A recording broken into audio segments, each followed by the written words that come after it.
Микола Носов. Пригоди Незнайка та його друзів. Розділ 1. Коротульки з квіткового міста. В одному казковому місті жили коротульки.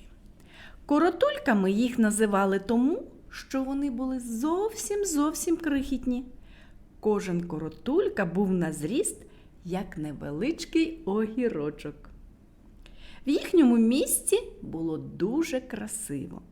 Навколо кожного будиночка росли квіти – маргаритки, ромашки, кульбаби.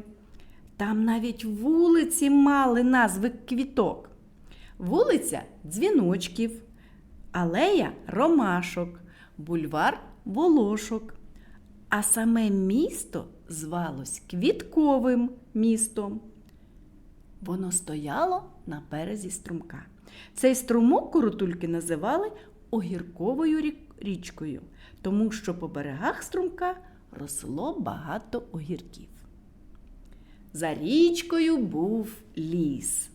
Коротульки робили із березової кори човники, перепливали річку і ходили в ліс по ягоди, по гриби, по горіхи.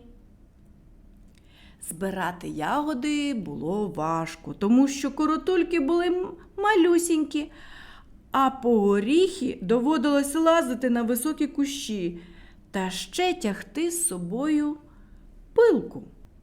Жоден коротулька не міг зірвати горіха руками. Їх доводилось отпилювати пилкою. Гриби також зрізали пилкою. Зріжуть гриб при самісінькому корені, потім поріжуть його на частини і тягнуть по кусочку додому. Коротульки були не одинакові. Одні з них звалися малюками, а інші – малючками. Малюки завжди ходили або в довгих штанах на випуск, або в коротеньких штанцях на шлейках.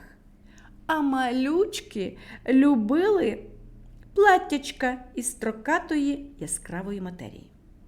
Малюки не любили морочитися із зачісками, тому чуби в них були короткі, а в малючок волосся було довге.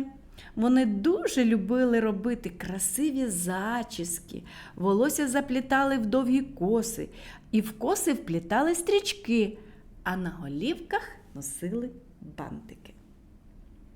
Багато малюків дуже пишалися з того, що вони малюки, і майже не дружили з малючками. А малючки гордилися тим, що вони малючки, і теж не хотіли дружити з малюками.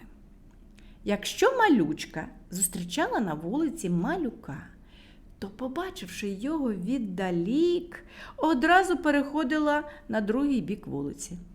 І добре робила, тому що серед малюків часто траплялись такі, які не могли спокійно пройти повз малючки, а неодмінно смикнуть її за кіску і скажуть їй щось образливе, навіть штовхнуть. Правда, не всі малюки були такими. Але ж на лобі в них не написано, тому малючки вважали за краще заздалегідь звертати з дороги і не потрапляти малюкам на очі. За це багато малюків називали малючок чванькульками. І придумають таке слово, а багато малючок обзивали малюків забіяками та іншими образливими прізвиськами. Деякі читачі одразу скажуть, що це все звичайно вигадки і що в житті малюків таких не буває. Але й ніхто не каже, що вони в житті бувають. В житті це одне, а в казковому місті це зовсім інше. В казковому місті буває все. В одному будинку на вулиці Дзвіночків жило 16 малюків-коротульок. За головного в них був малюк-коротулька на ім'я Знайко. Його прозвали Знайком за те, що він усе на світі знав. А знав він так багато тому, що читав різні книги. Ці книги лежали в нього і на столі, і під столом, і на ліжку, і під ліжком. В його кімнаті не було такого місця, де б не лежали книги. Від читання книг Знайко став дуже розумний, тому всі його слухались і дуже любили. Він завжди ходив у чорному костюмі, а коли сідав за стіл, чіпляв на ніс окуляри і починав читати яку-небудь книгу, то зовсім був схожий на професора. В цьому ж будиночку жив відомий лікар Пілюлька, який лікував коротульок від усіх хвороб. Він завжди ходив у білому халаті, а на голові носив білий ковпак з китичкою. Жив тут також знаменитий механік Гвинтик зі своїм помічником Шпунтиком. Жив Сахаринович Сиропчик, який прославився тим, що дуже любив газовану воду з сиропом. Він був дуже чемний. Йому подобалось, коли його називали по імені та батькові. І не подобалось, коли хто-небудь звав його просто Сиропчиком. Жив ще в цьому будиночку мисливець Кулька.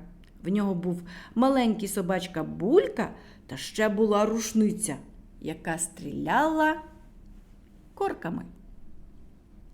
Жив художник Тюбик, музикант Гусля та інші коротульки. Поспішайко, Бурчун, Мовчун, Пончик, Забудько, два брати, якось Будько й Либонько. Але найвідомішим серед них був малюк на ім'я Незнайко. Прозвали його Незнайком за те, що він нічого не знав. Цей Незнайко носив яскраво голубий капелюшок, жовті канаркові штани й оранжеву сорочечку з зеленим галстуком. Він взагалі любив яскраві фарби. Нарядившись от таким папугою, Незнайко цілими днями тинявся по місту. Вигадував усілякі небелиці і всім їх розказував. Крім того, він завжди чіплявся до малючок. Тому малючки, побачивши здалека його оранжеву сорочку, одразу тікали й ховались по хатах. У Незнайка був приятель на ім'я Гунько, який жив на вулиці Маргариток. З Гуньком Незнайко міг базікати цілими годинами. Вони 20 раз на день сварились між собою і 20 раз мирилися. Особливо Незнайко прославився після однієї історії. Одного разу він гуляв по місту і забрів у поле. Кругом не було ані душі. В цей час летів хрущ. Він зосліпу налетів на Незнайка і вдарив його по потилиці. Незнайко сторчма впав на землю. Хрущ у ту ж мить полетів і зник у далині. Незнайко схопився, почав оглядатись на всі боки й дивитися, хто це його вдарив. Але навколо нікого не було. «Хто ж це мене тріснув?» – думав Незнайко. «Може, зверху щось упало?» Він задер голову і глянув угору, але вгорі також нічого не було. Тільки сонце яскраво сяяло над головою у Незнайка. Мабуть, від сонця відірвався шматок і вдарив мене по голові. Це на мене ж з сонця щось упало. Він пішов додому і зустрів знайомого, якого звали Скелком. Цей Скелко був знаменитий астроном. Він умів робити з осколків битих пляшок збільшуване скло. Коли він дивився крізь збільшуване скло на різні предмети, то ці предмети здавались більшими. З декількох таких збільшуваних скелець Скелко змайстрував велику підзорну трубу, крізь яку можна було дивитись на місяць і на зірки. Так Скелко став астрономом. «Послухай-но, Скелку, – сказав йому Незнайко, – ти розумієш, яка історія вийшла? Від сонця одірвався шматок і вдарив мене по голові». «Що ти, Незнайку?» – засміявся Скелко. «Якби від сонця одірвався шматок, він не залишив би від тебе й сліду. Сонце дуже велике. Воно більше за всю нашу землю». «Не може бути», – сказав Незнайко. «По-моєму, сонце не більше тарілки». «Це нам тільки так здається, тому що сонце дуже далеко від нас. Сонце – велетенська вогняна куля. Я у свою трубу бачив. Якби від сонця одірвався навіть дуже малесенький шматочок, то він би зруйнував усе наше місто». «Ти ба», – відповів Незнайко. «А я й не знав, що сонце таке велике. Піду-но я розкажу нашим, може, вони ще щось знають. А ти все-таки подивись у свою трубу на сонце. Може, воно справді щербате?» Незнайко пішов додому. І всім, хто потрапляв йому на очі, розповідав: «Братці, ви знаєте, яке сонце? Воно більше за всю нашу землю. Воно таке». І от, братці, від сонця одірвався шматок і летить прямо на нас. Скоро він упаде і всіх нас роздушить. Жах, що буде! От підіть і спитайте у Скелка». Всі сміялись, бо знали, що Незнайко базіка. А Незнайко чимдуж побіг додому і давай кричати: «Братці, рятуйся, шматок летить!»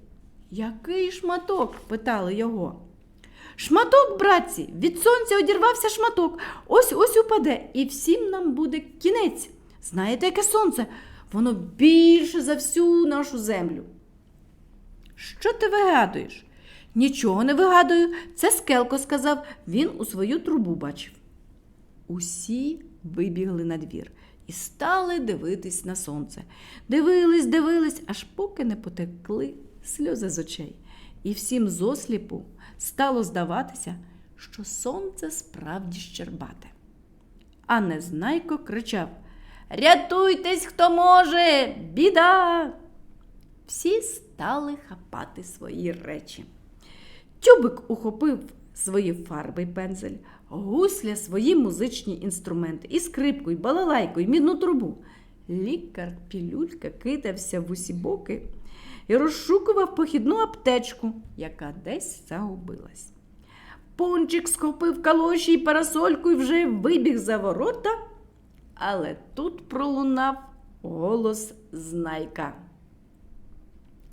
«Заспокойтесь, братці, нічого страшного нема. Хіба ви не знаєте, що Незнайко базіка? Він все вигадав». «Вигадав?» – закричав Незнайко.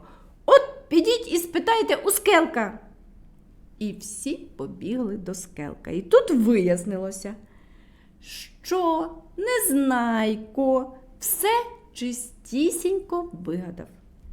Ну й сміху було. Всі сміялися з Незнайка і говорили: «Дивуємось, як ми це тобі повірили?» «А я, гадаєте, не дивуюсь», – відповів Незнайко. «Я ж і сам повірив». От такий був чудний цей незнайко.